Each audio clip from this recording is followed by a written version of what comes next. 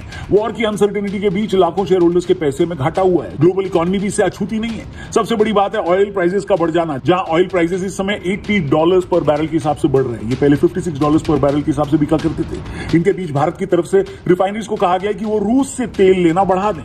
चाचा ट्रंप को इससे इतनी मिर्ची लगेगी कि वो इस बात से ही और इस दर्द से ही नाचना शुरू कर दें। अमेरिका और इजराइल की इस कार्रवाई से ईरान पूरी तरह से बौखलाया हुआ है। वैसे बौखलाने से याद आया, हमारे देश के अंदर भी कई सारे मुस्लिम धर्मगुरु और खासकर शिया धर्मगुरुओं ने प्रदर्शन और गुस्सा दिखाने की बात कही है। हालांकि वो इसे शांतिपूर्ण तरीके से कहने की बात भी कह रहे हैं, लेकिन जब भीड़ एक जगह इकट्ठी होती है तो कितनी शांति बचती है हम सबको पता है। होम मिनिस्ट्री ने भी इस बात को गंभीरता से समझते हुए हर स्टेट को अलर्ट किया है कि वो इस बात को देखें कि कोई भी प्रचार करने वाला कोई ऐसी बात न कहे जिससे वायलेंस फैले। इनफैक्ट कई सारी मैडम लोगों की ऐसी वीडियोस वायरल हो रही हैं जहां वो मोदी जी से अपील कर रही हैं कि आप हमें इजराइल और अमेरिका के खिलाफ लड़ने के लिए मौका दें, भेजें, हम ईरान की मदद के लिए जाना चाहते हैं। ये मैडम को सुनिए। मुझे एक बार मोदी जी कहते कि यहाँ से चले जाओ, मैं आपको इजाजत दे रहा हूँ, और मुझे ईरान बुला ले, मैं यहाँ से ट्रम्प को नेतन्याहू को मारने के लिए जरूर जाऊंगी।